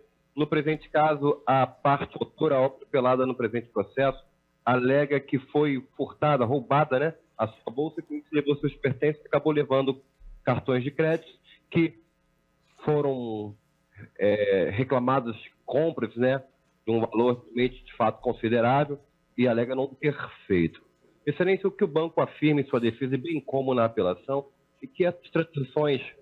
Vossa Excelência consegue me ouvir? Sim, claro. Perdão, porque estava dando uma interferência. Continuo, do que o banco alega em sua defesa, bem como também na sua apelação, e que essas transações financeiras, né, foram feitas através de cartão, com senha pessoal, intransferível, através de chip que o banco considera ser infalível. E por essa razão também, excelências, o banco até em sua defesa que não tem como ser o garantidor universal dessas transações, e a própria parte autora, a hora apelada no presente processo, ela também tem o dever de resguardar, né, de manter em segredo os dados pessoais, dados bancários, como senha, informações pessoais. Então, é nesse sentido, senhor presidente e senhor relator, que nós sustentamos, pedindo provimento ao nosso recurso, agradecendo a oportunidade. Obrigado. Expedito, Vossa Excelência está mantendo, diminuindo a multa, não é isso? Perfeitamente. O 30, doutor Vladimir Soares Capistrano. Votado. O 31, Ricardo César Ferreira Duarte Júnior, já foi. 32, Tiago Tostes, pelo UP Brasil, em bloco. 33, Flávio André Alves Brito. 34, desembargador Dilermando Mota. Urbana, André Silva Santos de Carvalho. 35, Zilma Bezerra Gomes de Souza. Hotel Parque da Costeira. 36, Letícia de França Riso Ram. Bom dia, Excelência. Pois não, doutora. Apelante Excelência, Felipe Samuel. Em substituição da doutora Letícia Riso, Thaís Braga, advogada da parte recorrente, OAB 21.914, OAB-RN. Pois não, doutora. Posso Desembargador Dilermando é o relator. Vossa Excelência está com a palavra, sim, claro. Dilermando Mota. Bom dia, colega da Câmara, excelentíssimo desembargador relator, Dilermando Mota, na pessoa de quem cumprimento esta egrégia primeira Câmara Cível, os demais desembargadores e todos os presentes nesta sessão virtual. Sem mais delongas, até para não tomar muito tempo de vossas excelências, visto que já se trata de uma matéria amplamente discutida aqui nessa Câmara, trata-se de apelação interposta por Felipe Samuel de Santana Barbosa, em face da sentença proferida pela 6ª Vara da Fazenda Pública da Comarca de Natal, e julgou improcedentes os pedidos formulados na inicial. Em breve síntese, tem-se que a parte recorrente prestou concurso público para provimento de vagas para o cargo de praça da Polícia Militar do Rio Grande do Norte. Ele foi aprovado em todas as etapas iniciais, comprovando sua competência e adequação aos requisitos exigidos, e posteriormente foi convocado para o curso de formação, momento em que lhe foi solicitado o diploma de graduação em nível superior como condição para a matrícula. Nesse contexto, o ponto central dessa discussão é justamente a exigência da apresentação do diploma nessa etapa do concurso. Isso porque essa exigência vai de encontro ao entendimento consolidado pela súmula 266 do Superior Tribunal de Justiça, que estabelece que o diploma deve ser exigido somente na posse e não durante as etapas do concurso, como é o caso do curso de formação. Além disso, essa obrigação também não está em conformidade com o regramento previsto na Lei Estadual 4.630, de 16 de dezembro de 1976, que estabelece o Estatuto dos Policiais Militares do Rio Grande do Norte. Pois o artigo 10º dessa lei deixa claro que o ingresso nas corporações militares estaduais ocorre mediante concurso público, mas seguindo as hipóteses previstas em lei, que incluem diversas etapas até a investidura do cargo. O curso de formação seria apenas uma dessas etapas e não representa o ingresso no cargo, o que torna indevida a exigência do diploma nesse momento do certame. Tanto é que o item 9.6.2 do edital estabelece que a fase de investigação social vai até o final do concurso, com a conclusão do curso de formação de praças, tal como também previsto no artigo 11, parágrafo 6º da referida lei. Além disso, é necessário ressaltar que, nos termos do artigo 11 da referida lei, a graduação em nível superior constitui um requisito para ingresso na corporação, ou seja, para posse do cargo de praça, e não para simples participação no curso de formação. Desse modo, a administração do certame não pode, de forma discricionária, impor barreiras indevidas que limitem a participação dos candidatos, especialmente porque durante o curso de formação ainda não há um exercício efetivo da função militar, visto que a investidura no cargo para servidores efetivos envolve uma sucessão de atos complexos, como convocação, posse e exercício. Por outro lado, o aluno do curso de formação ainda não passou por essas etapas e, portanto, não se pode falar em exercício do cargo antes desse momento. Logo, não é possível exigir a apresentação do diploma de curso superior nessa fase, pois o aluno está, de fato, em um período de formação, e sua permanência na corporação depende da aprovação no curso, que é eliminatório, além da investigação social, que também é uma etapa prevista no certame. Essa distinção é essencial, pois a lei foi clara ao não antecipar requisitos que só se tornam exigíveis no momento da posse, permitindo que o candidato complete todo o processo seletivo antes de cumprir requisitos adicionais, como a comprovação do diploma de graduação. Portanto, exigir que o recorrente apresente o diploma de graduação no momento de matrícula do curso de formação é uma medida inadequada que antecipa uma exigência que, conforme a lei, só deveria ser cumprida no momento da posse do cargo. Isso não apenas contraria o texto expresso da lei, mas também viola os princípios constitucionais da razoabilidade e proporcionalidade, ao criar uma barreira injusta para candidatos que, como recorrentes, já demonstraram aptidão e mérito ao serem aprovados nas etapas iniciais do concurso. Esse entendimento já foi confirmado por esta Corte em situações semelhantes, como no caso do julgado pela Terceira Câmara Civil deste Tribunal, também em julgamento de apelação, de número 0859923, de 60, do ano de 2019, interposta pelo Estado do Rio Grande do Norte, processo de relatoria do desembargador João Matias Rodrigues Rebouças, em que se decidiu que a exigência do diploma de nível superior para matrícula no curso de formação é inviável, uma vez que tal requisito deve ser exigido somente na data da posse. E nessa decisão ficou claro que o curso de formação constitui uma etapa do concurso e não o momento da investidura do cargo, sendo dessa forma ilegal antecipar a exigência da titulação. Portanto, excelências, diante das claras legalidades na exigência da apresentação do diploma de graduação no ato da matrícula para o curso de formação, requer o provimento desta apelação, assegurando ao recorrente o direito de continuar no certame com a participação no curso de formação, sem a necessidade de comprovação da titulação nesse momento, exigindo tal requisito apenas na posse, garantindo assim a justiça e a legalidade no processo seletivo. Essa é a sustentação oral, agradeço pela atenção. Está sendo negada. Essa questão foi decidida no IRDR pelo plenário do Tribunal de Justiça. O 37 foi julgado. 38, Patrícia Antônio Fernandes. Não presente, Supergás Brás. Flávia da Câmara Sabino Pinho Marinho. Excelência. 39.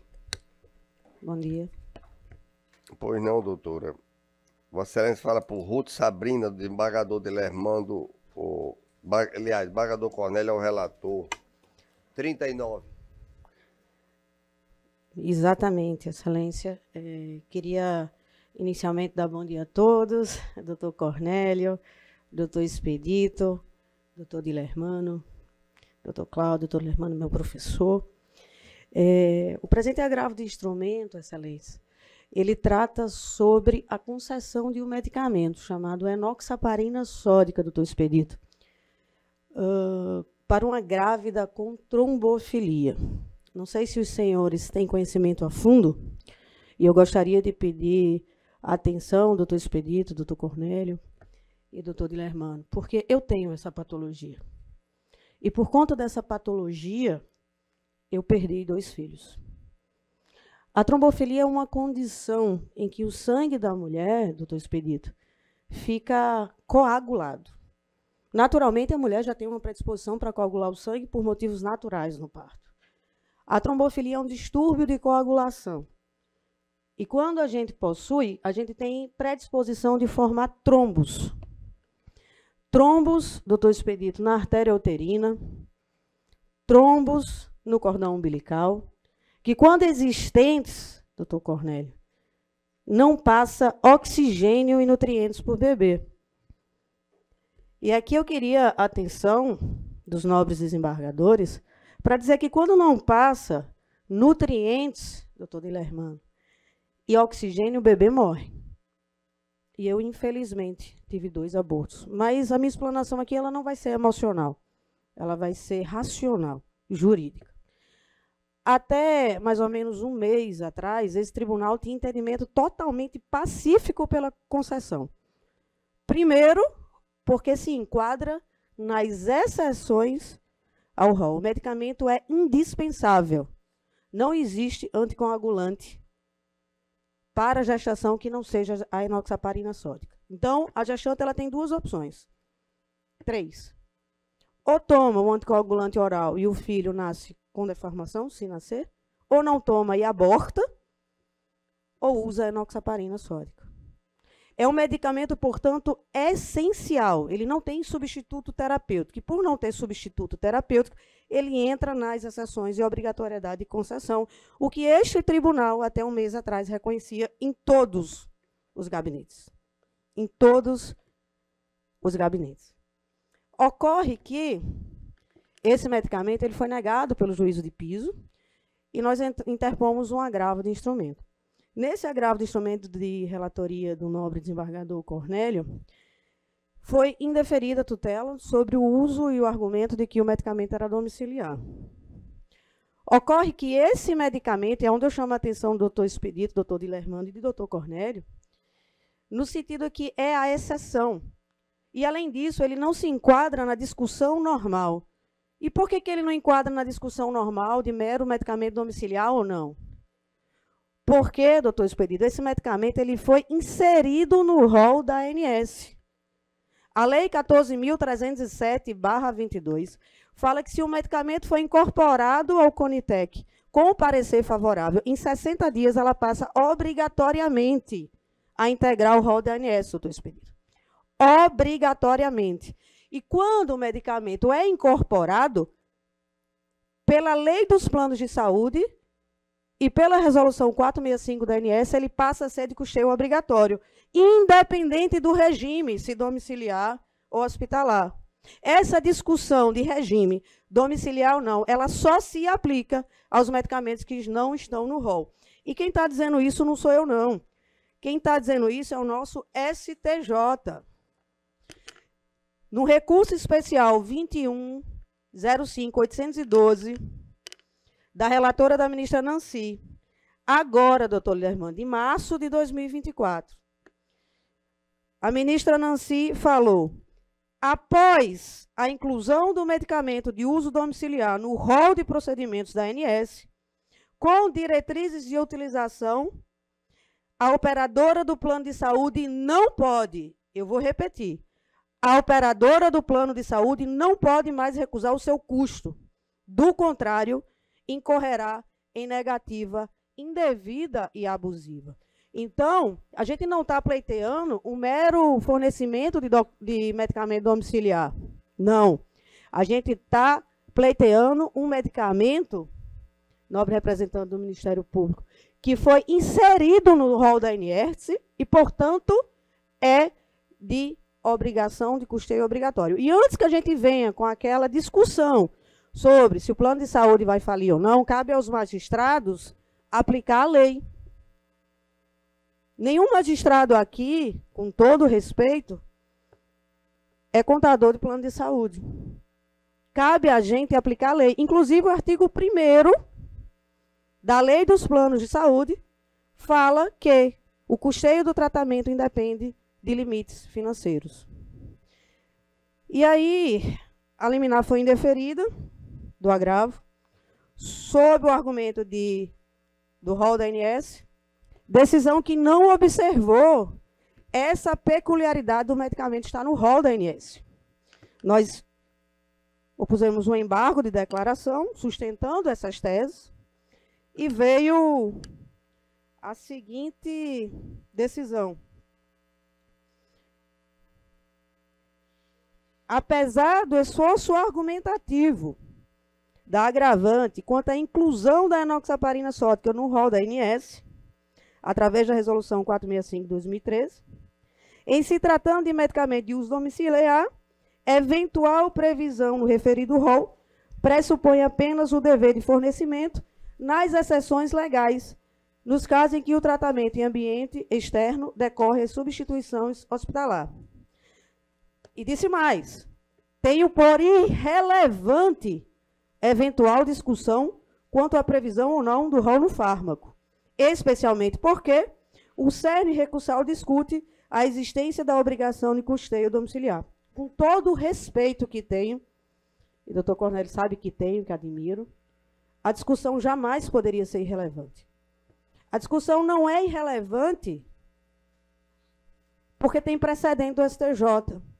A discussão não é irrelevante porque tem duas vidas, a da mãe e a da criança. E a discussão jamais poderia ser irrelevante porque está se pedindo um direito que está na letra de lei. É um direito. E como magistrados, a obrigação de preservar esse direito.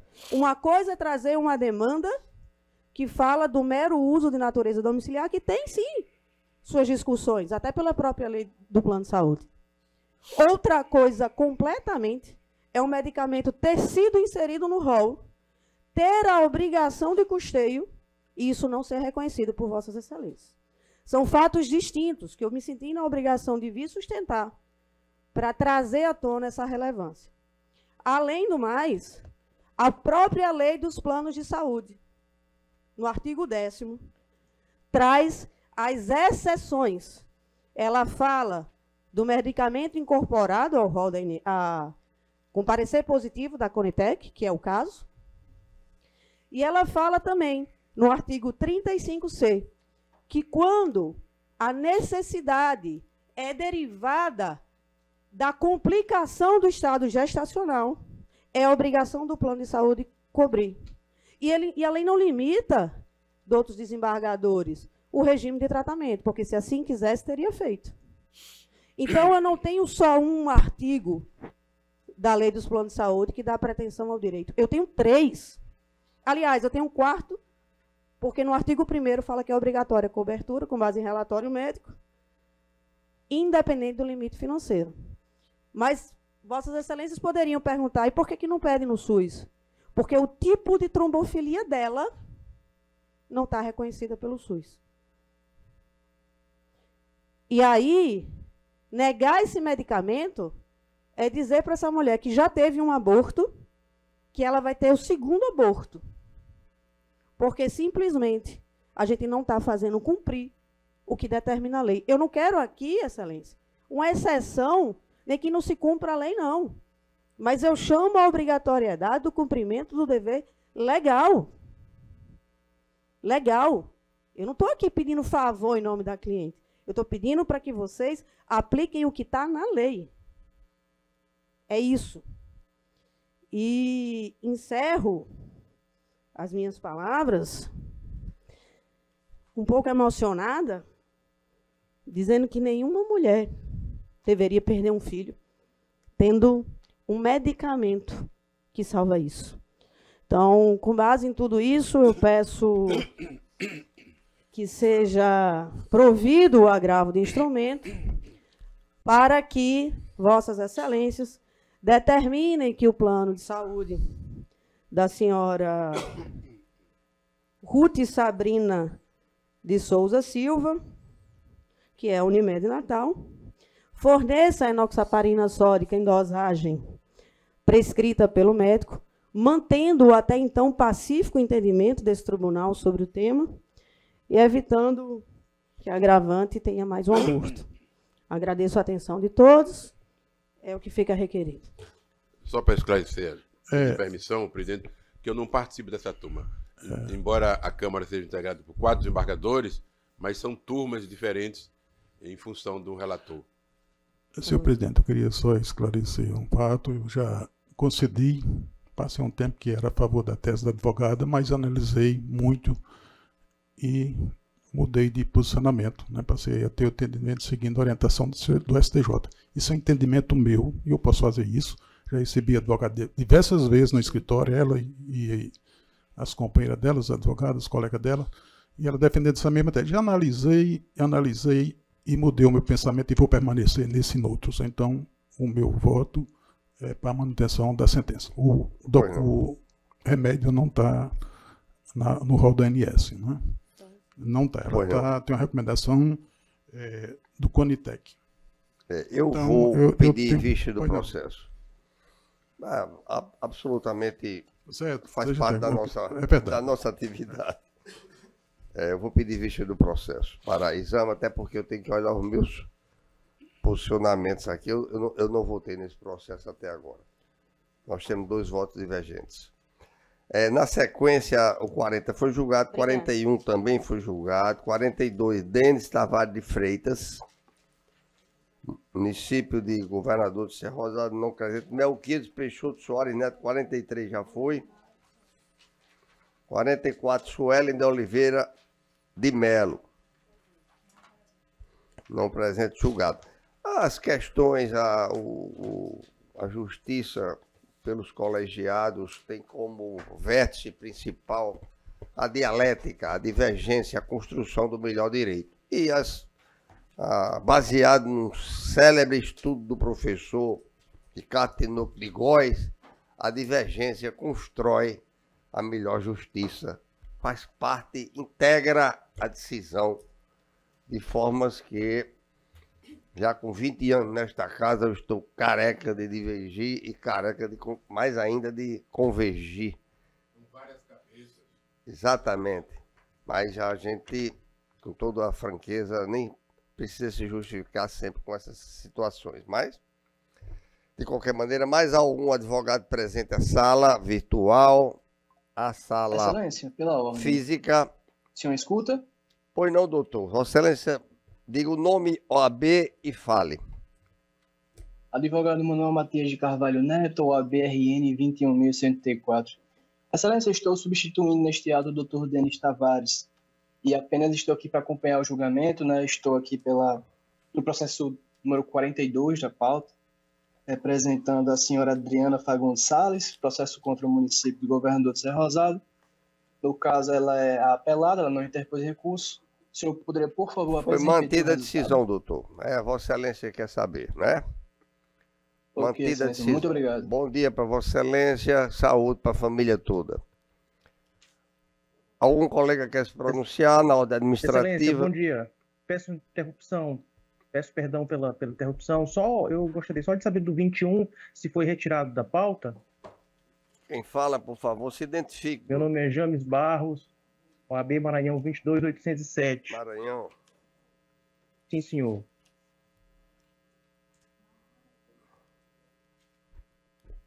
Doutor, não, foi julgado o processo. Já foi julgado, né? Foi provimento parcial apenas para tirar os itens de cuidados pessoais da relatoria dos embargadores expedido conforme os precedentes. Um bom dia para Vossa Excelência. Igualmente, bom dia. Desejo um bom dia a todos. Nada mais havendo a tratar, a decidir, declaro encerrada a sessão, estando convocado uma outra para a próxima terça-feira, se Deus quiser, com a presença de Vossas Excelências, agradecer a doutora Sayonara, que permanecerá aqui para nós, entre nós, para a honra desta Câmara, e aos advogados, assessores e funcionários presentes. Um bom dia, muita saúde e vamos rezar todo dia de manhã que traz felicidade.